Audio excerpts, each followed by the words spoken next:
সকলকে স্বাগত জানাই অনুপের পাঠশালা ইউটিউব চ্যানেলের পক্ষ থেকে।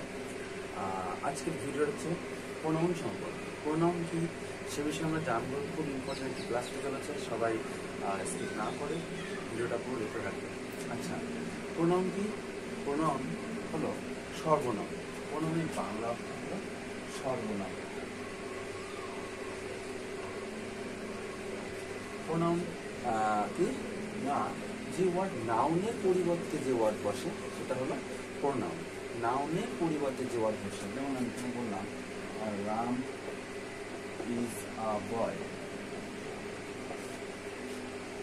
হি রিড ইন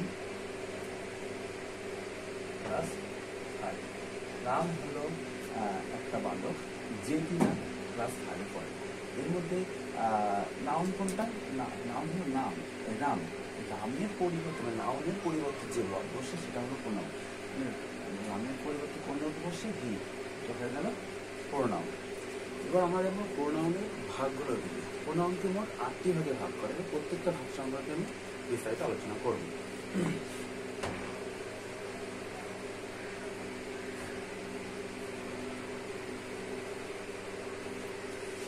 তো প্রথম ভাগ হলো পার্সোনাল প্রোনাউন।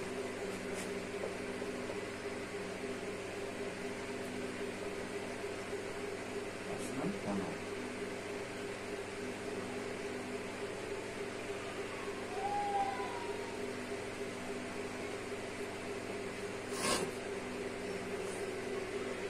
পার্সোনাল প্রোনাউন কি?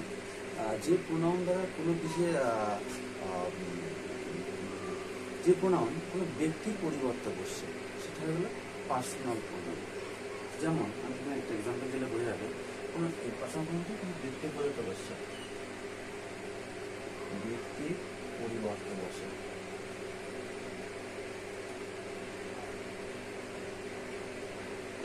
যেমন আমি এক্সাম্পল হিসেবে ইউজ করতে পারি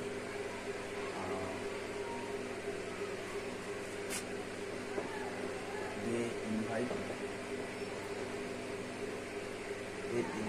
me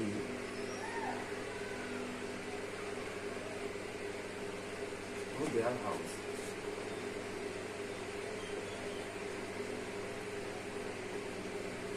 এখানে কোনো ব্যক্তির পরিবর্তে বসে যে একটা হয়ে গেল পার্সোনাল প্রোনাউন, মি একটা হয়ে গেল, এবং আরেকটা কি আছে দেয়ার। কোনো বিশেষ ব্যক্তি বা কোনো ব্যক্তির পরিবর্তে যে ওয়ার্ডগুলো বসে, যে প্রোনাউনগুলো বসে, সেগুলো হয়ে যাবে পার্সোনাল প্রোনাউন। 2 নম্বর আমরা জানবো কি রিফ্লেক্সিভ প্রোনাউন। 2 নম্বর রিফ্লেক্সিভ প্রোনাউন।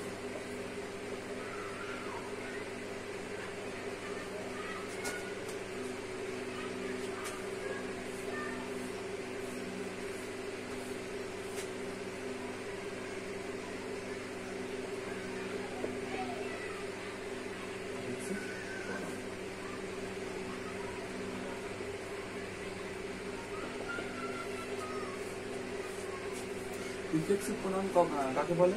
আর যে প্রোনাউন দ্বারা কোনো বিশেষ ব্যক্তির সম্পর্কে বোঝাচ্ছে তখন সেটা হয়ে যাবে রিফ্লেক্সিভ প্রোনাউন। যেমন এখানে এক্সাম্পল হিসেবে আমরা ইউজ করতে পারি I can it myself. I can it myself, মানে আমি খেতে পারি নিজে নিজে। কোনো বিশেষ রিফ্লেক্সিভ প্রোনাউনের অর্থ হলো ব্যক্তির সম্পর্কে কোনো ব্যক্তির সম্পর্কে কিছু বলা।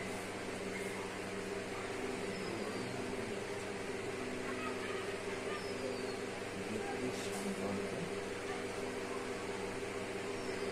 কিছু বলা।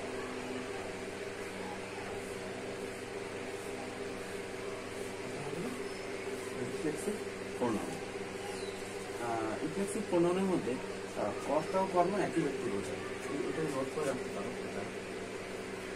এই প্রোনাউনে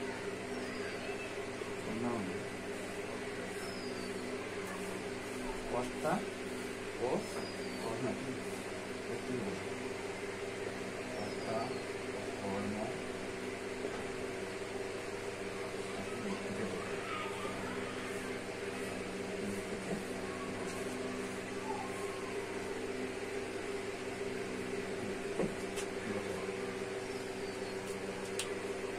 এরপর আমরা জানবো 3 নম্বর ডিমনস্ট্রেটিভ প্রোনাউন। মুছে দিই, এটা হচ্ছে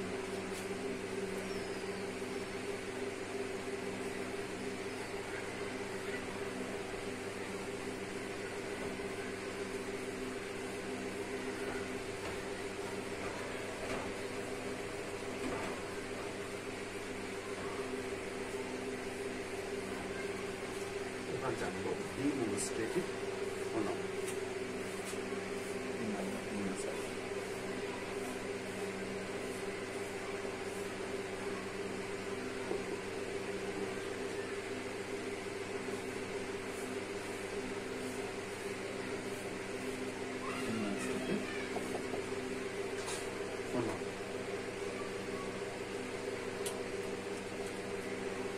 ডিমনস্ট্রেটিভ প্রোনাউনের কাজ হলো নাউনের পরিবর্তে বসে নাউনকে নির্দেশ করা।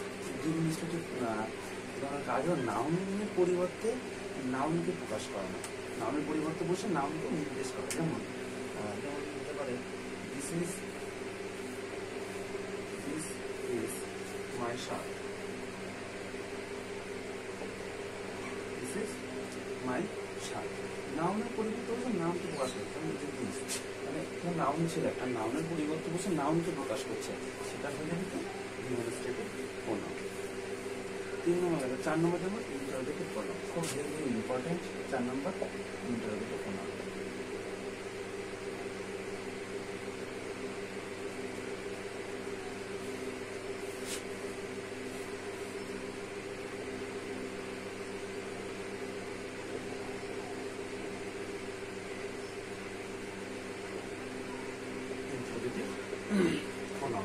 ইন্টারোগেটিভ প্রোনাউন কি না, যে প্রোনাউনগুলো দ্বারা প্রশ্ন করা বোঝায়, যে প্রোনাউন দ্বারা কোনো কোশ্চেন বোঝাবে, সেটা হয়ে যাবে ইন্টারোগেটিভ প্রোনাউন। যেমন এখানে আমি ইউজ করতে পারি who is the boy, example who is the boy, who is the boy. যে হু হয়ে গেল কি ইন্টারোগেটিভ প্রোনাউন। কিন্তু কোশ্চেন মার্ক আছে, যেমন হু আর ইউ, হু বা how old are you, how old are you, how, এগুলো হয়ে যাবে কি ইন্টারোগেটিভ প্রোনাউন। তারপর হবে 5 নম্বর রিলেটিভ প্রোনাউন। 5 নম্বর আসবে কি রিলেটিভ প্রোনাউন। আর রিলেটিভ প্রোনাউন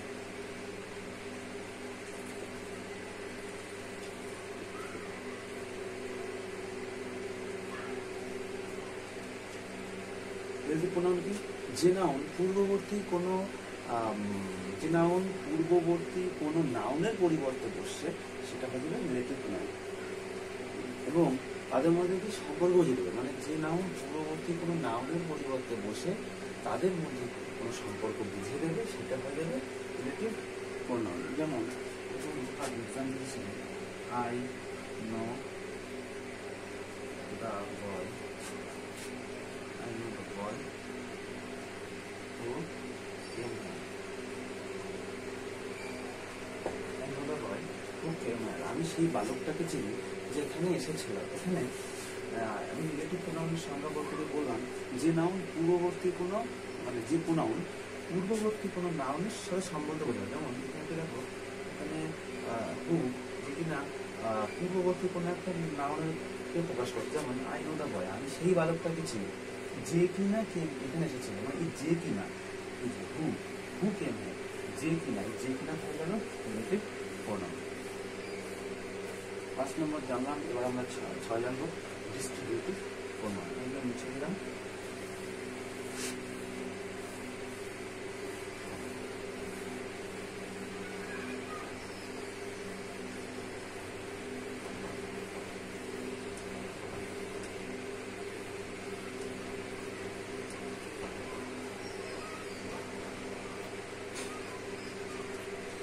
নম্বর জানবো distributive pronoun.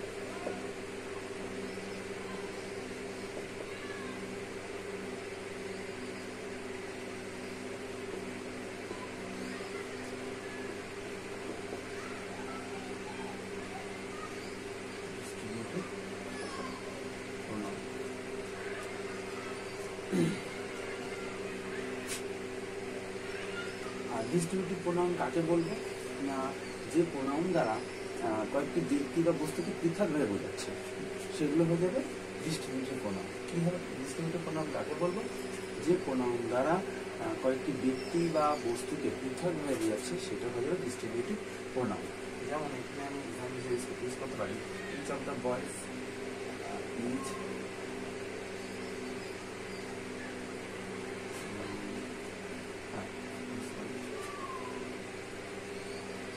each of the boys got a prize.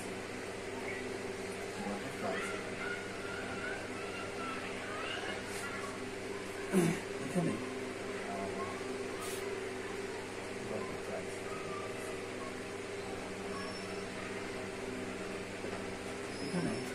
each এটা হয়ে গেল কি ডিস্ট্রিবিউটিভ প্রোনাউন। এরপর 7 নম্বর আমরা জানবো ইনডিফিনাইট প্রোনাউন।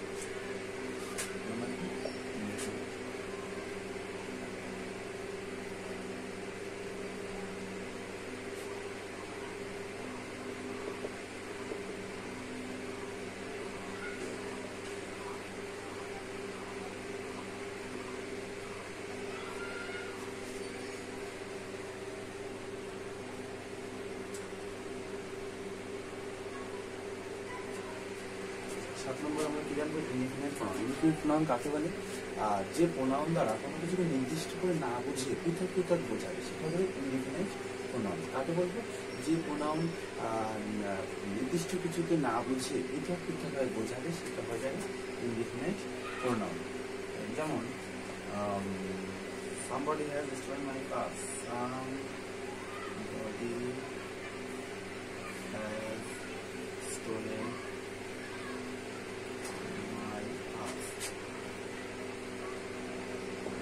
কেউ আমার ব্যাগটাকে বাসটাকে চুরি করেছে। সামবডি হয়ে যাবে ইনডিফিনাইট প্রোনাউন।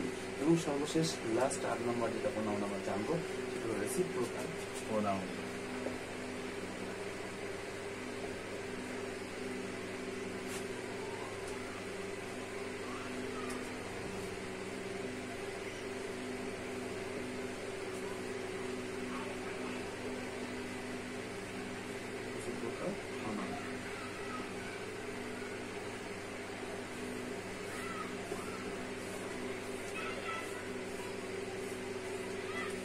রেসিপ্রোকাল প্রোনাউন কাকে বলে? যে প্রোনাউন এক বা একাধিক বস্তুর মধ্যে পারস্পরিক সম্পর্ক বোঝায় বা জ্ঞাপন করে। রেসিপ্রোকাল প্রোনাউন কি? এক বা একাধিক বস্তুর মধ্যে পারস্পরিক সম্পর্ক বা পারস্পরিক সম্বন্ধ প্রকাশ করে, সেটা হলো রেসিপ্রোকাল প্রোনাউন। যেমন এখানে ইউজ করতে পারো Amal and Vimal. Amol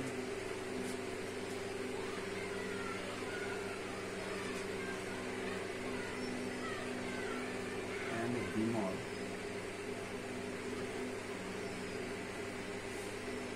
love each other. কি বলেছেন? রেসিপ্রোকাল প্রোনাউন কি বলেছিলেন? যে প্রোনাউন এক বা একাধিক বস্তু বা ব্যক্তির মধ্যে পারস্পরিক সম্পর্ক প্রকাশ করে। যেমন অমল এবং বিমল, এই দুজনের মধ্যে সম্পর্ক কি প্রকাশ করছে না একে অপরকে কি করে ভালোবাসে। এই যে একে অপরকে ভালোবাসা, একে অপরটা হয়ে গেল রেসিপ্রোকাল প্রোনাউন। তো প্রোনাউনের 8টা ভাগ সম্পর্কে আমরা জানলাম। আজকের ভিডিও এই পর্যন্তই থাকবে। যদি কোনো প্রবলেম হয়ে থাকে তো অবশ্যই কমেন্ট করবে। আর যদি ভিডিওটা ভালো লাগে অবশ্যই লাইক করবে, সাবস্ক্রাইব করবে এবং শেয়ার করবে। ধন্যবাদ।